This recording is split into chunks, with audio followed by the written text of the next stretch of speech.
Hello student, ये video मैं उन स्टूडेंट्स के लिए बना रहा हूँ जो आने वाले टाइम में डॉक्टर बनने वाले हैं और साथ ही साथ अभी आप लोगों ने 12th का एग्जाम दिया है और नीट का एग्जाम भी आपने दिया होगा। बहुत अच्छा स्कोर आया है आपका और अगर स्कोर अच्छा आया है तो आप एमबीबीएस के लिए भी जा सकते हैं और वेटनरी के लिए भी जा सकते हैं। दो ऑप्शंस अवेलेबल है आपके पास में। अब देखिए, इसके अंदर जो डॉग लवर्स हैं या फिर अपन बोल सकते हैं जो एनिमल लवर्स हैं, इसमें सारे एनिमल्स कवर होते हैं, वो लोग इस वेटनरी वाले ऑप्शन को चूज कर सकते हैं। बहुत अच्छा ऑप्शन है, इसमें बहुत अच्छी अच्छी कैरियर अपॉर्चुनिटीज मिलेगी, बहुत अच्छा पैकेज मिलेगा और फ्यूचर ग्रोथ बहुत अच्छा है इसके अंदर। अभी अपन लोग डिस्कस करने वाले हैं veterinary, what is veterinary doctor, veterinary doctor क्या करता है, कैरियर अपॉर्चुनिटीज क्या क्या मिलेंगी इसमें, सैलरी क्या मिलेगा इसके अंदर, इंडिया में क्या सैलरी है और अब्रॉड में क्या सैलरी मिलेगा आपको, गवर्नमेंट कॉलेजेस क्या चार्ज करते हैं फीस, प्राइवेट कॉलेज क्या चार्ज करते हैं, पूरा डिटेल में डिस्कस करेंगे। कहां एडमिशन लेना चाहिए, कितनी फीस पे लेना चाहिए, स्कॉलरशिप कितना मिलेगा, कम से कम बजट में कौन सा कॉलेज मिलेगा, इसको अपन बिल्कुल डिटेल में डिस्कस करने वाले हैं। चलो शुरू करते हैं। अब देखिए, एक वेटनरी डॉक्टर करता क्या, what the veterinary doctor will do. तो वेटनरी डॉक्टर बहुत सारे काम करता है। डायग्नोस्टिक का काम है, उसका ट्रीटमेंट का काम है, सर्जरी का काम है, प्रिवेंशन क्योर का काम है, इमरजेंसी केयर के लिए आपका जो एनिमल वेलफेयर हो गया, क्लाइंट एजुकेशन हो गया, ये सारे काम को करता है। जैसे अगर अपन डायग्नोस्टिक की बात करें तो एनिमल्स का एग्जामिनेशन करना है, उसका एक्सरे करना है, ब्लड टेस्ट करना है, उसमें वो काम करेगा। अगर मैं ट्रीटमेंट की बात करता हूं तो यहाँ पे वो मेडिसिन वगैरह जो देगा वो देगा आपको, प्रोवाइड वैक्सीनेशन, वो बहुत इंपॉर्टेंट है क्योंकि वैक्सीनेशन वगैरह अपन देखते हैं डॉग्स वगैरह को रेगुलर बेसिस पे अपने को देना पड़ता है। सर्जरीज हो गई, जैसे रूटीन सर्जरीज, कॉम्प्लेक्स सर्जरीज, ये सारे काम वो करेगा। उसके बाद प्रिवेंटिंग क्योर, वैक्सीनेशन वगैरह हो गया। उसके बाद में इमरजेंसी केयर के लिए वो जो काम करेगा, जैसे इमरजेंसी केयर में किसी को किसी एनिमल को कोई प्रॉब्लम आ गया तो उसका लाइफ सेविंग कैसे करना है, इमरजेंसी में कैसे लेना है उसको। एनिमल वेलफेयर में, जैसे जो एनिमल वेलफेयर ऑर्गेनाइजेशन होती है उसमें वो काम करेगा। उसके बाद में क्लाइंट एजुकेशन हो गया, जो भी आपके क्लाइंट्स होंगे जो डॉग रखते हैं, जो भी पेट रखते हैं, उनको क्या खिलाना है, उनको कैसे रखना है, उसके ऊपर डिस्कशन करेगा सारा का सारा। अब देखिए, मेन चीज इसमें आती है कैरियर अपॉर्चुनिटीज।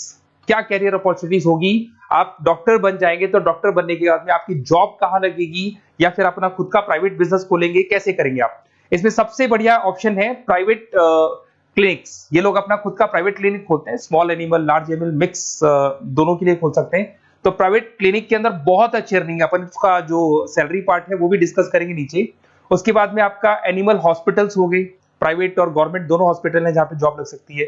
रिसर्च इंस्टीट्यूट्स हो गए जहां पे आपका जॉब लग सकता है, जैसे फार्मास्यूटिकल कंपनी हो गया, गवर्नमेंट एजेंसीज हो गया, यहाँ पे जॉब लग सकता है। उसके बाद में गवर्नमेंट एजेंसीज में public health agencies, department of agriculture, यहाँ आपका जॉब लग सकता है। कुछ लोग बोलते हैं जू हो गया, वाइल्ड लाइफ सेंचुरी हो गई, वहां आपका जॉब लग सकता है। जू, एक्वेरियम, यहाँ पे लग सकता है, वाइल्ड लाइफ सेंचुरीज में लग सकता है। उसके अलावा फूड प्रोडक्शन इंडस्ट्रीज हो गई, जैसे लाइफ स्टॉक प्रोडक्शन हो गया, जैसे कोई मुर्गियों का बिजनेस करता है या मुर्गियों का फार्म है, वहां पे भी जॉब लग सकता है आपका। एनिमल वेलफेयर एडवाइस के लिए जॉब लग सकता है आपका।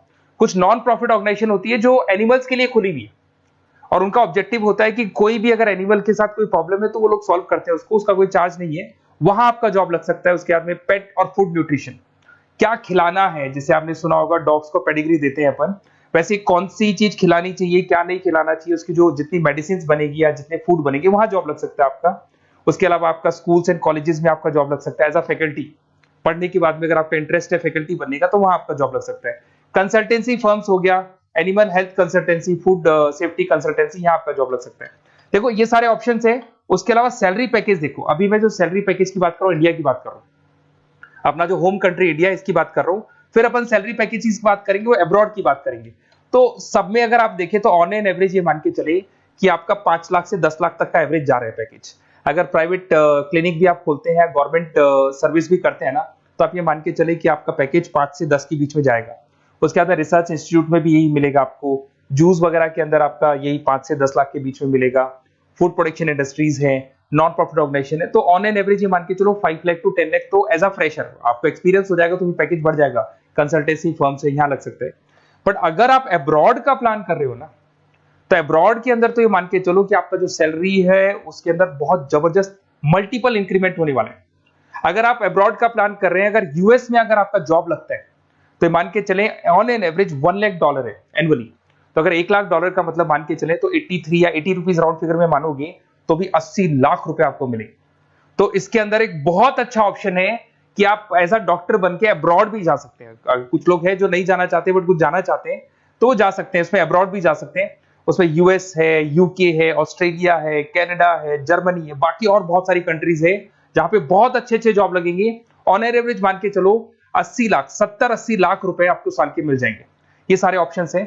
अब मेन चीज पे आते हैं। देखो सीधी सी बात है, अगर इसको करना है तो उसको करने के लिए नीट में स्कोर कितना चाहिए, गवर्नमेंट कॉलेज क्या मांगेगा, प्राइवेट कॉलेज क्या मांगेगा।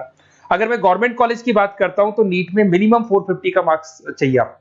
अगर नीट में 450 मार्क्स नहीं है, प्लस आपका 12th में 50% कंपल्सरी, फिजिक्स, केमिस्ट्री, बायो से होना चाहिए, 50% होना चाहिए, और साथ के साथ नीट के अंदर 450 मार्क्स चाहिए। 5.5 साल का कोर्स है। गवर्नमेंट कॉलेज में अगर आपको मिल जाता है तो सबसे फर्स्ट ऑप्शन यही रखेंगे आप। यहां पर आपका 2 लाख रुपए फीस मान के चलो तो 8 लाख रुपए में आप ये मान लो 8-10 लाख के अंदर अंदर, मतलब मैक्सिमम 10 लाख का खर्चा मान के चलो, इसके अंदर अंदर आपका कंप्लीट कोर्स हो जाएगा अगर गवर्नमेंट कॉलेज मिलता है। बट अगर आपका स्कोर कम है तो मैं आपको एडवाइस करूंगा गो फॉर प्राइवेट कॉलेज, क्योंकि आगे स्कोप बहुत अच्छा है कि वापस जब आप कहीं अब्रॉड जाते हैं या फिर कहीं और जॉब करेंगे तो निकल जाता है सारा पैसा, कोई दिक्कत नहीं है। प्राइवेट कॉलेज के अंदर नीट अपीयर चाहिए। अगर आपका स्कोर कम भी है तो भी चलेगा, नीट अपीयर है तो भी चलेगा। साथ के साथ अगर यहाँ पे ड्यूरेशन देखे तो वही कॉमन रहेगा। बट प्राइवेट कॉलेज में फीस बहुत हाई है। देखो आप 5.5 से लेके 7 लाख पर एनम मान के चलो तो पूरी फीस मान लो कम से कम 30-35 लाख के आसपास फीस बैठती है आपकी। अब इसमें हॉस्टल भी इंक्लूड नहीं है, हॉस्टल का अलग से चार्जेस लगने वाला है आपका। अब मैं जो आपको बताने वाला हूं उसको ध्यान से सुनना। प्राइवेट कॉलेज में बहुत सारे कॉलेजेस हैं जो लोग स्कॉलरशिप पे एडमिशन लेते हैं, बच्चों को पता ही नहीं उन कॉलेज के बारे में। वहां पर हॉस्टल भी इंक्लूड हो जाएगा, स्कॉलरशिप भी मिल जाएगा, और बहुत मिनिमम फीस में आपका एडमिशन हो जाएगा। इतना फीस आपका लगेगा ही नहीं, आप ये मान के चलो।